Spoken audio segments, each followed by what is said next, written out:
Hello, ഇന്ന് good morning video ഇല്ല. ഇന്ന് ഗുഡ് മോർണിംഗ് വീഡിയോ ഇടാൻ പറ്റിയിട്ടില്ല. ഇന്നത്തെ വിഷയം എന്താന്ന് വെച്ചാൽ, സമൂഹത്തിന് നന്മ ചെയ്യുന്ന ഒരു സമുദായമുണ്ട്, ഈ ലോകത്തുണ്ട്. സമൂഹത്തിന് നന്മ ചെയ്യുന്നത്, ഇഹവും പരവും ഒക്കെ വിശ്വസിക്കുന്ന ആൾക്കാരാണ് അവർ. നന്മ ചെയ്യുന്നതോടൊപ്പം തന്നെ സമൂഹത്തിന് ദോഷകരമാവുന്ന വിധത്തിലുള്ള പെരുമാറ്റം അവരുടെ ഭാഗത്തുനിന്നുണ്ടാവും.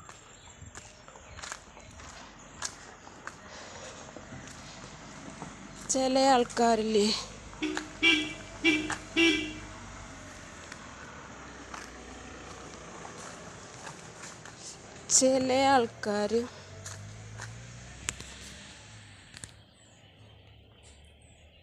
ഇന്ന് റോസാപ്പൂ കേട്ടോ.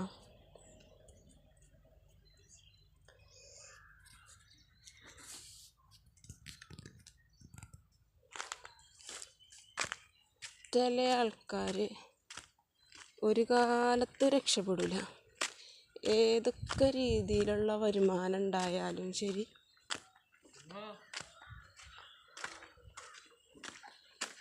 അവർ തീരെ രക്ഷപ്പെടില്ല. അങ്ങനൊരു വിഭാഗം ആൾക്കാരുണ്ട്. പിന്നെ ഒരു വിഭാഗം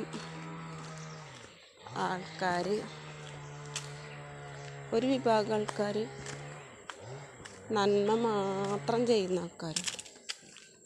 പക്ഷെ നന്മ ചെയ്യുന്നതോടൊപ്പം അവരുടെ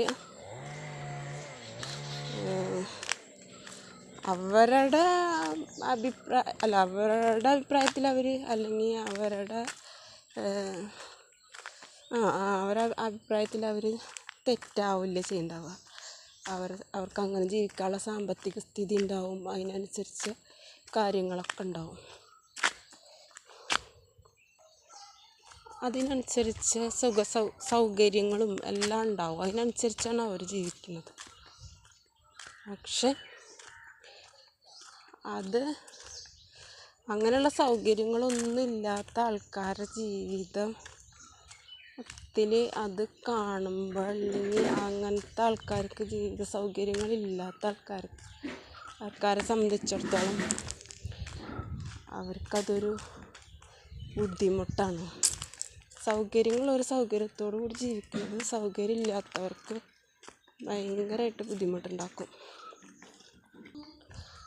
അതെന്താന്ന് ചോദിച്ചാൽ, ഒരു കാര്യം മാത്രമേ പറയാനുള്ളൂ. ഒരു കിലോ അരിക്കും ഒരു കിലോ ചാളയ്ക്കും ഒരേ വിലയാണ്. ഒരേ വിലയില്ല. ഒരു കിലോ അരിക്കും ഒരു കിലോ ചാളയ്ക്കും അത് ആര് വാങ്ങാൻ ചെന്നാലും ഒരേ വിലയാണ്. അതായത് ഇപ്പോൾ ഒരു 45 രൂപയുള്ള ഒരു കിലോ അരിക്ക് അത് പണക്കാരൻ ചെന്നാലും പിച്ചക്കാരൻ ചെന്നാലും ആ 45 കൊടുക്കണം. അതേപോലെ തന്നെയാണ് ഒരു കിലോ ചാളയ്ക്കും 100 രൂപ. ഒരു കിലോ 100 രൂപ ആണെങ്കിൽ അത് ഏറ്റവും വലിയ പണക്കാരൻ ചെന്നാലും, അത് റോഡിൽ കിടക്കണ പിച്ചക്കാരൻ ചെന്നാലും ഒരു വില തന്നെയാണ്. അതാണ് ഞാൻ പറഞ്ഞത്. കാശുള്ളൊരു സൗകര്യത്തിൽ ജീവിക്കുമ്പോൾ അത് പാവപ്പെട്ടവരെ കൂടി ബാധിക്കും എന്ന് പറയുന്നത്. അതാണ്, അങ്ങനെ ഉദ്ദേശിച്ചാണ് കേട്ടോ പറഞ്ഞത്. അപ്പോൾ ഇനിയിപ്പോൾ എന്തായാലും നാശാവാളതൊക്കെ നാശമായി. ഇനി ഒരിക്കലും രക്ഷപ്പെടാൻ പോണില്ല. ഇനി ഒഴുക്കിൻ്റെ ഒപ്പം നീന്തല്ലാതെ വേറെ വഴിയൊന്നുമില്ല. എതിർവശത്തേക്ക് നീന്തിയിട്ട് രക്ഷപ്പെടാൻ നോക്കിയിട്ട് കാര്യമില്ല. ആ ഒഴുക്കിൻ്റെ സ്ട്രോങ് കൂടുന്തോറും പിന്നോട്ടെന്നെ ഒഴുകി വരുള്ളൂ. പിന്നെ വേറൊരു കാര്യം കേട്ട്, 4 ചക്ര വാഹനമുള്ളവർക്കും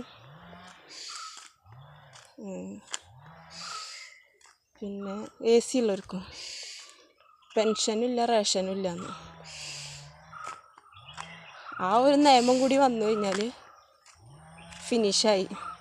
പാവപ്പെട്ടവരുടെ കാര്യങ്ങൾ ഫിനിഷാവും. പിന്നെ അവർ പണ്ടത്തെ 1000 കൊല്ലം പുറകോട്ട് പോകേണ്ട അവസ്ഥയാവും ജീവിക്കാൻ.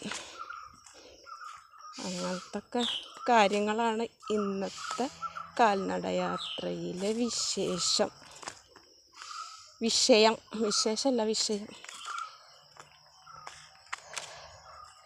കാൽനടയാത്രക്ക് ഇങ്ങനെ പോയപ്പോൾ കണ്ടതാണ് കേട്ടോ. അപ്പോൾ ഒരിക്കലും 2 പ്രാവശ്യമൊക്കെ നടന്ന വഴി കൂടെ തന്നെയാണ് ഇപ്പോഴും നടക്കുന്നത്. അതുകൊണ്ടാണ് ഞാൻ റോസാപ്പൂ കൈ പിടിച്ചത്. വീഡിയോ അതല്ല, ആദ്യമിട്ട വീഡിയോ അല്ല എന്നറിയാൻ വേണ്ടിയിട്ടാണ് വേറൊരു പൂവ് കൈ പിടിച്ചിരിക്കണത്. കണ്ട, നല്ല ഒറിജിനൽ റോസാണ് കേട്ടോ. ഒറിജിനൽ റോസാണ്. അപ്പം എന്താ ശരി, ഓക്കെ.